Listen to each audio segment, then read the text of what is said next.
I'll just introduce myself, Mike Buis. A little bit about our family farm, Buis Beef. We farm up in Ontario, in Canada. Myself and my son, we run about 300 mama cows and take that right through to retail. And we also cash crop about 600 acres, and we have 100 acres of permanent pasture beside that. So just to give you an idea, if I'm up in Ontario talking to my fellow producers, this is kind of where they think I fit, because I'm in the far south part of the province. So when I talk to them, they think, oh, you're in the banana belt and that's what your farm looks like in the wintertime. I expect a number of you in this room would think that's what my farm should look like in the winter. In fact, we've had a more snow and cold than we normally had, so that is what it looks like this winter. Here's what it normally looks like in the winter. That same field would be something like this, where we can graze all winter long without a whole lot of trouble. So we'll just give you an idea where we sit. We're in Ontario, way down in the south part there, right by Michigan and Ohio. And actually, my farm is just a little bit south of Detroit. So that's where we are in the world. I'll talk a little bit about my journey, because we've been grazing cover crops for about 10 years now. But we weren't always in the cow-calf business. In 2003, we decided we needed to switch gears. So we went from being strictly feedlot and cash crop to a cow-calf operation. We started out with 100 cows, and we were calving out in a situation like this, which you can imagine is less than ideal to be raising calves in a barn, locked in without sunlight and all that. We thought there had to be a better way. This is kind of the area we wanted to be in. This is a shot of our permanent pasture, and I should mention that our farmland is about like this floor for rolling hills. That's the most hilly piece of ground we have, and we run permanent pasture on it. So just so you have an idea what we're working with. This is kind of the ideal situation we want to be calving in, something like that. That cow was just a little cross, so that's as close as I could get. Our ground is more suited to vegetable production. So here's kind of what the best use for our ground is. Tomatoes like that, sweet corn like that, and that's what we were faced with. So here I was bringing a cow herd into this environment, wondering how am I going to make this work. I'm looking for pasture ground, when really we can grow peas, snapping beans, sweet corn, seed corn, tomatoes, cucumbers, corn, soybeans, etc., etc. So a competition or opportunity. And being an eternal optimist, I thought there has to be an opportunity. There has to be a way to make this work in this ground.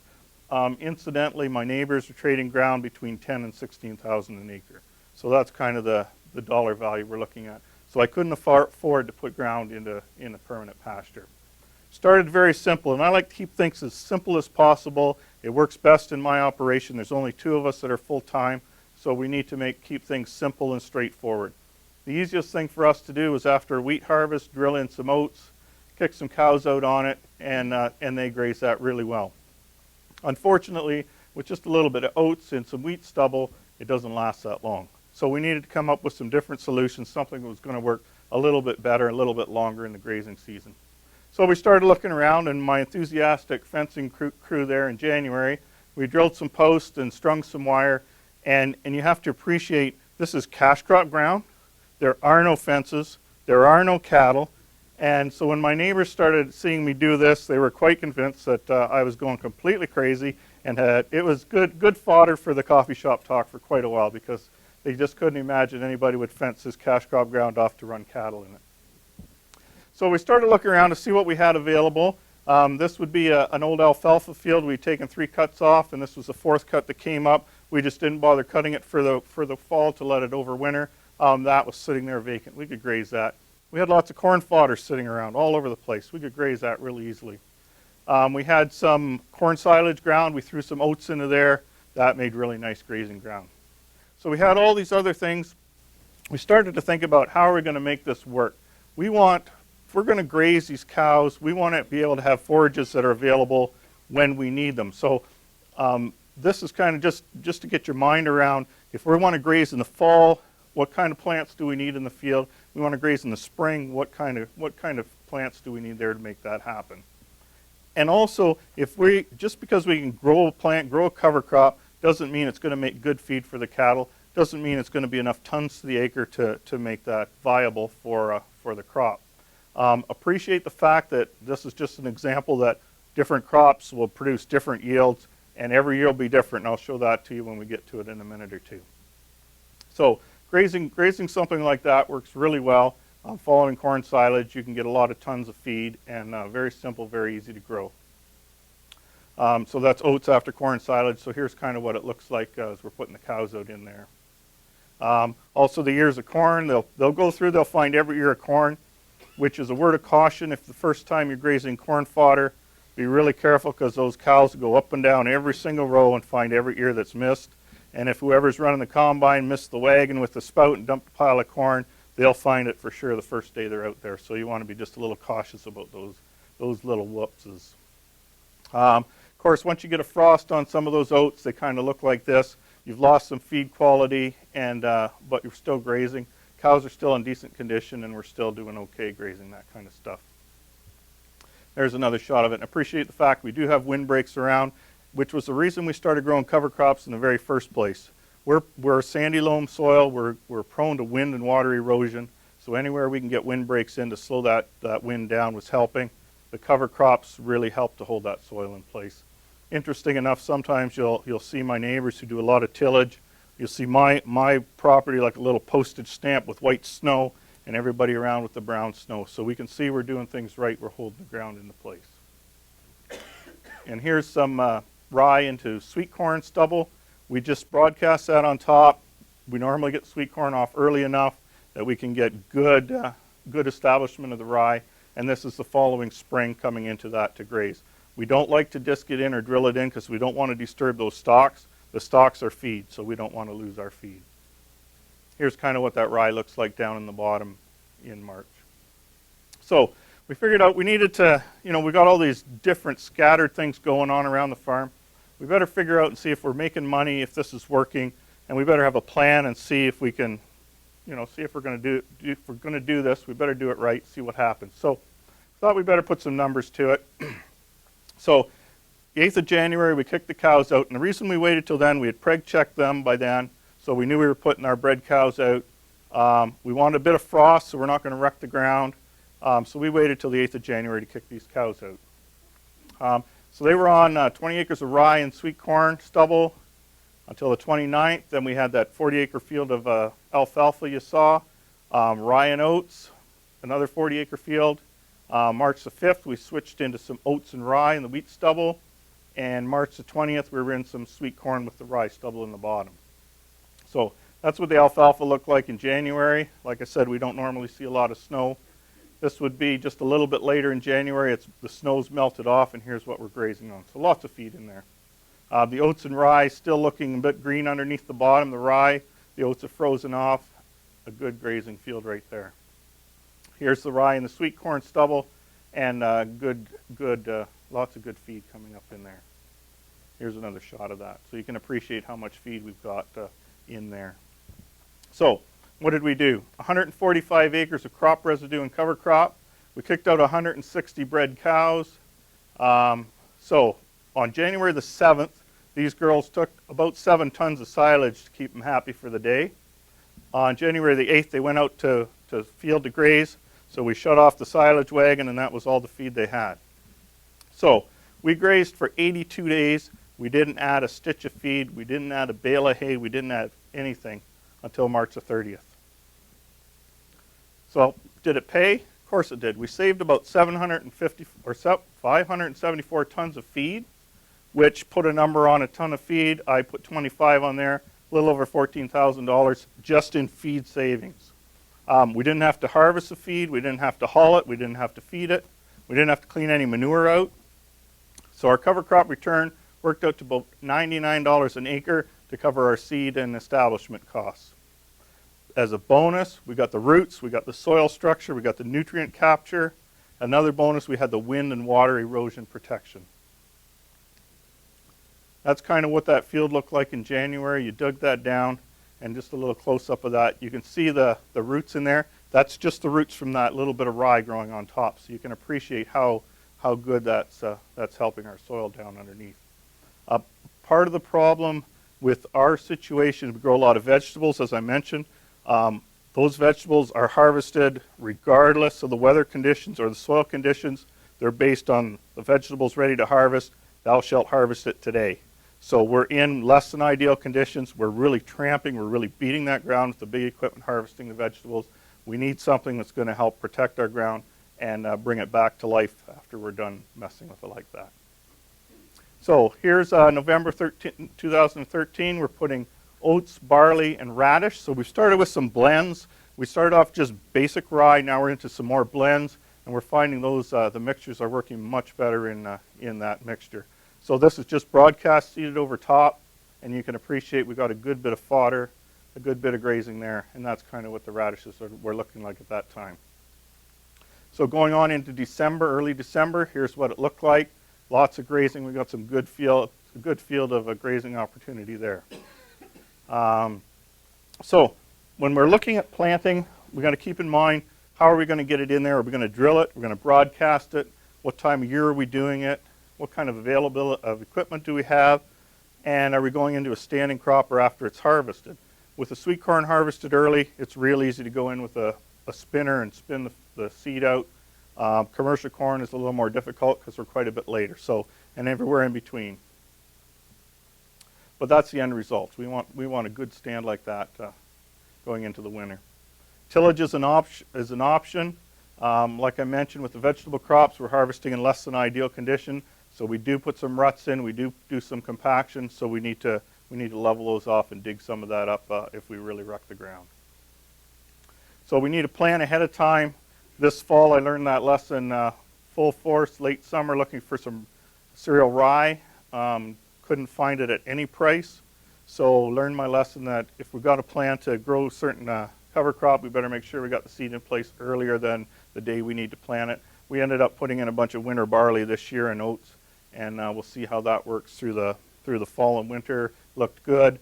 We'll see what it looks like in the spring. The nice thing I liked about the cereal rye is early in the spring we got that powerful growth, and we got good yield off of that for our spring grazing. It worked really well in that system. Do it right now. A lot of times we say, well, we'll get our cover crops planted next week or later on.